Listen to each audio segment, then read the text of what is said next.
Assalamualaikum semuanya, perkenalkan kami dari kelompok yang beranggotakan saya sendiri, Renzi Noviana dengan NIM K84-266 dan rekan saya Putri Larasati Kiato dengan NIM K84-260 dari program studi pendidikan sosiologi, antropologi, Fakultas Keguruan dan Ilmu Pendidikan Universitas 11 Maret Angkatan 2020. Pada video kali ini dibuat untuk memenuhi tugas video pembelajaran mata kuliah asesmen pembelajaran yang diampu oleh Bapak Abdul Rahman. Nah, pada kesempatan kali ini kita akan belajar mengenai asesmen alternatif dalam pembelajaran jarak jauh pada masa darurat penyebaran coronavirus disease atau COVID-19 di Indonesia. Yang pertama, pengertian asesmen alternatif.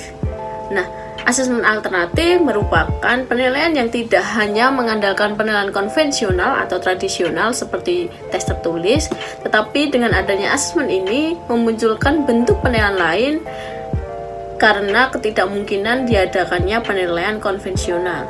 Kemudian, alasan diadakannya asesmen alternatif. Nah, karena pelaksanaan pembelajaran jarak jauh akibat pandemi COVID-19 menyebabkan memunculkan persoalan mengenai asesmen pembelajaran peserta didik. Oleh karena itu, diperlukan adanya alternatif model penilaian atau asesmen yang dapat digunakan untuk mendukung proses pembelajaran jarak jauh berjalan dengan efektif untuk pendidik maupun peserta didik. Tujuan dari penulisan jurnal ini, tujuannya adalah agar dapat menjadi acuan alternatif oleh pendidik saat melakukan asesmen dan evaluasi dalam proses dan hasil pembelajaran terkhusus pada pembelajaran jarak jauh karena pandemi COVID-19 yang sedang mewabah di Indonesia.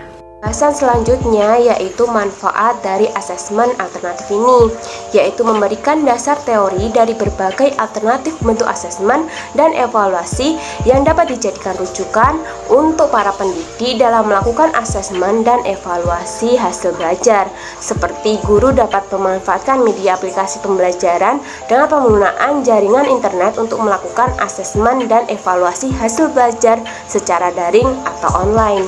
Mengenai konsep dasar, adapun konsep asesmen dapat berupa tes, pengukuran, penilaian, dan evaluasi. Tes adalah suatu cara atau alat yang dilakukan oleh pendidik untuk mengukur dan mengetahui hasil belajar dari peserta didik dengan memberikan pertanyaan ataupun tugas, sedangkan pengukuran adalah penetapan angka ataupun skor pada individu sebagai dasar dari penilaian. Penilaian hasil belajar yaitu merupakan kegiatan memaknai data hasil pengukuran mengenai kompetensi yang dimiliki oleh peserta didik setelah mengikuti proses pembelajaran. Dan yang terakhir yaitu evaluasi, yaitu merupakan suatu proses yang terstruktur dan berkelanjutan sebagai upaya untuk menentukan kualitas pembelajaran dan tingkat pencapaian atas tujuan yang telah ditentukan. Untuk itu secara berurutan dapat berupa tes, pengukuran, penilaian, dan evaluasi. Dalam hal ini ada pun beberapa model asesmen yang dapat diterapkan pada masa pembelajaran jarak jauh, yaitu meliputi yang pertama tes berbasis daring, yaitu tes yang dilakukan dengan memanfaatkan teknologi informasi jaringan internet. Nah, sebenarnya prinsip yang digunakan tes daring itu sama halnya dengan tes konvensional pada umumnya, namun yang membedakan yaitu pada media pembelajaran yang digunakan. Nah, bentuk tes itu dapat berupa tes subjektif yang umumnya berbentuk esai ataupun uraian, dan tes berbentuk objektif yang dalam pemeriksaannya dapat dilakukan secara objektif seperti tes benar salah, pilihan ganda atau multiple choice, menjodohkan, maupun tes isian. Nah, yang kedua yaitu portofolio.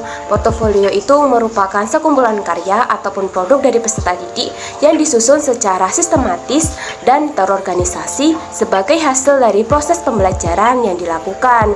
Portofolio itu meliputi artikel, jurnal, ataupun catatan refleksi dari peserta didik itu sendiri. Tiga yaitu penilaian diri atau self-assessment, yaitu merupakan suatu metode penilaian dengan memberikan kesempatan kepada peserta didik untuk dapat mengambil tanggung jawab terhadap proses belajar mereka sendiri.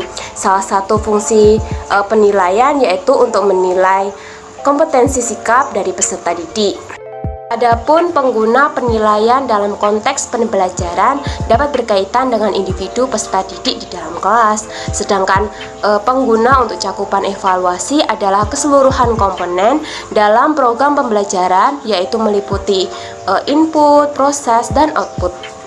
Adapun di dalam proses pembelajaran, ruang lingkup evaluasi itu meliputi peserta didik, guru, ataupun pendidik, kurikulum, sarana dan prasarana, media pembelajaran, iklim kelas, dan lain sebagainya. Mengenai kontribusi terhadap mutu pembelajaran berkelanjutan, proses pembelajaran jarak jauh ini yang diterapkan pada masa pandemi COVID-19 sangatlah menuntut para pendidik, terutama guru, untuk dapat menggunakan berbagai model asesmen ataupun penilaian yang sesuai dan mendukung untuk diterapkan. Salah satu model asesmen itu dapat disesuaikan dengan teknologi digital pada masa sekarang. Nah, beberapa model asesmen yang dapat digunakan diantaranya meliputi penilaian berbasis daring, penilaian portofolio, dan penilaian diri atau self-assessment.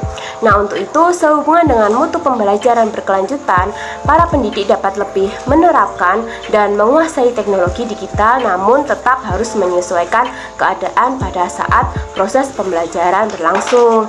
Nah, asesmen alternatif ini juga harus disesuaikan dengan hasil evaluasi pada hasil pembelajaran. Refleksi yang didapat dari tugas kali ini membuat PPT dan video pembelajaran.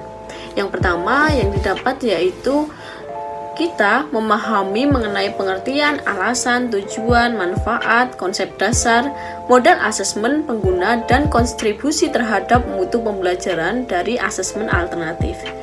Refleksi yang kedua yaitu pada video pembelajaran kali ini berfokus pada pembahasan mengenai asesmen alternatif, di mana asesmen ini akan digunakan saat pembelajaran daring berlangsung. Sehingga pada video kali ini tidak membahas mengenai asesmen pembelajaran secara umum. Yang ketiga, hal yang perlu diperhatikan dalam membuat video pembelajaran. Nah, yang pertama, pembuatan bahan ajar. Yang kedua, strategi pengajaran. Yang ketiga, pembuatan video. Dalam pembuatan video, ada hal-hal yang perlu diperhatikan, yaitu background, pencahayaan, kejelasan suara, serta penambahan PPT dalam video pembelajaran. Nah, pembuatan PPT ini juga harus memperhatikan tulisan agar tidak terlalu banyak, sehingga PPT bisa lebih menarik. Demikian yang dapat kami sampaikan. Apabila terdapat kekurangan, kami mohon maaf. Terima kasih atas perhatiannya. Wassalamualaikum warahmatullahi wabarakatuh.